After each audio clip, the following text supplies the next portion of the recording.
Humanity stands at a precipice. We've conquered diseases that plagued our ancestors, ventured into space, and unlocked the secrets of the atom.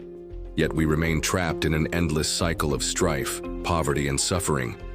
As we gaze towards the future, we ask ourselves, how do we break this cycle? How do we forge a better world for generations to come? One answer, radical and audacious, lies in the restructuring of the very foundation of society, the family unit. Proponents of this radical idea argue that the root of most societal ills, from crime to poverty to dependence on social services, can be traced back to an inadequate or dysfunctional family structure. Their solution, a world where every child is born into a qualified and nurturing family. In this future world, the laws governing parenthood are rewritten. Having a child is no longer a private decision. It becomes a public responsibility, a testament to the collective commitment of society to the well-being of its youngest members. Welcome to the world of the Guardian Mandate, a thought experiment where we explore the implications of such a radical idea. Phase 1. The qualification process. Before we delve into the specifics of this groundbreaking legislation, let's examine the journey of a typical young couple, Sarah and Tom, who wish to start a family. In our present world, this desire would be a private matter, perhaps shared over candlelit dinners and late-night conversations. But under the Guardian Mandate, this desire does not remain private. Sarah and Tom must officially declare their intention to have a child and submit themselves to a series of assessments designed to gauge their readiness for parenthood. These assessments are not mere formalities. They form the bedrock of the Parental Qualification License, or PQL, the document that will grant them the legal right to raise a child. The first assessment is financial stability. Parenthood is expensive. From diapers to education, children are a significant financial burden. The state, acting as a guardian of the child's well-being, wants to ensure that this burden is not shouldered alone by the child or the state itself through welfare programs. Therefore, Sarah and Tom must prove that they have a stable income, a safe living environment, and adequate insurance coverage. This phase weeds out those who cannot provide the basic necessities for a child, ensuring that no child will go hungry or be denied medical attention due to their parents' financial status. Next is the psychological evaluation. Both Sarah and Tom must undergo individual and joint counseling sessions to assess their mental health and interpersonal relationships. Severe psychological issues or an abusive relationship could severely impact a child's development and well-being. Thus, this assessment is crucial in identifying any underlying issues that could jeopardize the child's future. The third assessment is education and knowledge. Parenthood is not just about love and affection. It's also about providing guidance and nurturing a child's growth. To this end, Sarah and Tom are required to take a parenting course and pass an exam covering child development, nutrition, first aid, moral education, and other essential aspects of child rearing. This ensures that they have the practical knowledge to handle the day-to-day challenges of raising a child. Finally, there's the background check. Both parents-to-be are thoroughly scrutinized for any criminal history, especially offenses related to child abuse, neglect, or violent crime. Any red flags here could lead to the rejection of their application. This step is critical in ensuring that potential harm to the child is identified and prevented before it occurs. Upon successfully clearing all phases, Sarah and Tom receive their PQL, granting them the legal right to become parents. They then move on to the next phase, the creation of the covenant of care. Phase 2, the social contract. With the PQL in hand, Sarah and Tom are now ready to bring their child into the world. But this does not mark the end of their journey under the Guardian Mandate. Parenthood is not just a right, it's also a legal obligation. As soon as their child is born, they must establish a legal contract with the state known as the Covenant of Care.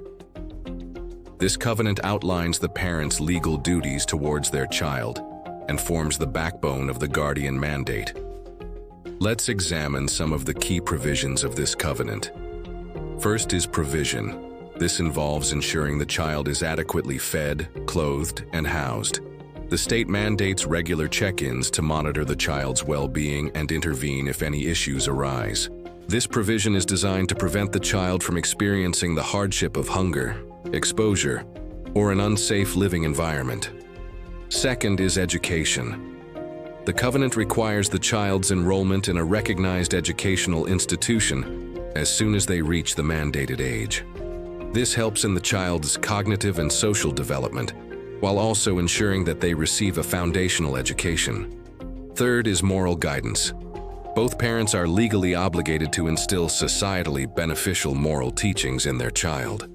This clause is the most controversial, as it raises questions about the definition of socially beneficial morality and the potential for misuse.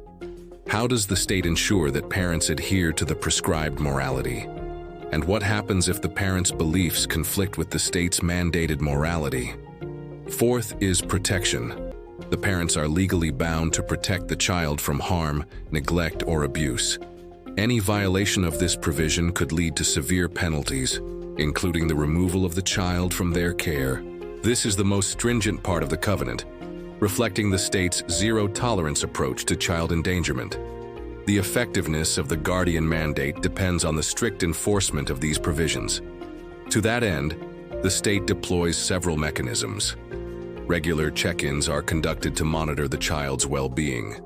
Any reports of neglect or abuse are investigated by the Child Protection Corps, a specialized agency empowered to remove children from hazardous environments. Non-compliance with the covenant can lead to penalties ranging from fines to the suspension of parental rights. The intended outcome. Now let's shift our focus to the intended outcome of this radical legislation. Proponents of the guardian mandate argue that it leads to a significant reduction in social problems. By ensuring every child is born into a qualified and nurturing environment, the system aims to break the cycle of poverty, crime, and social dependency.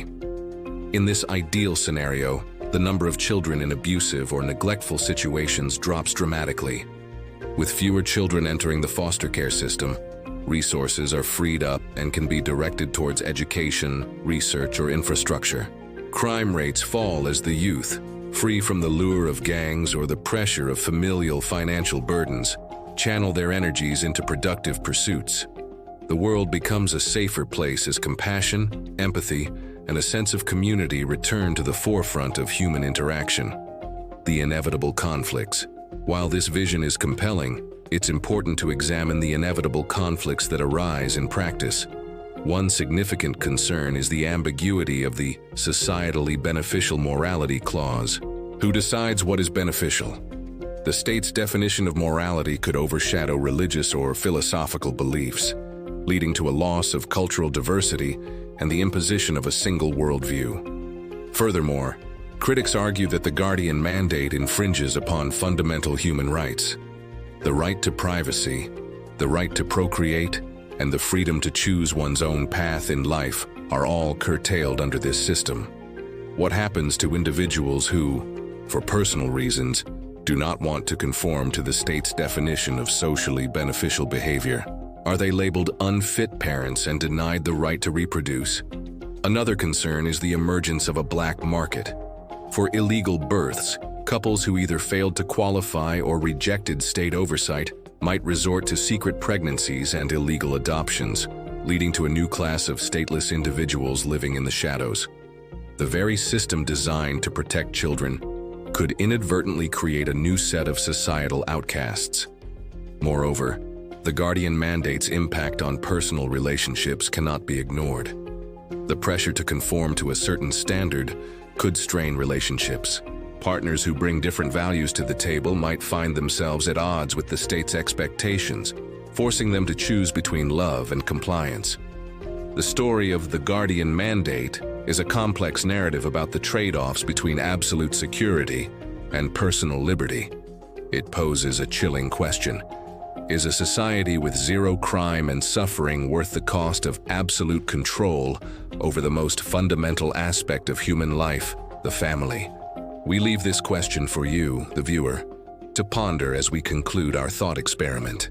Remember, this is a world of pure imagination, a world crafted to help us explore the boundaries of possibility.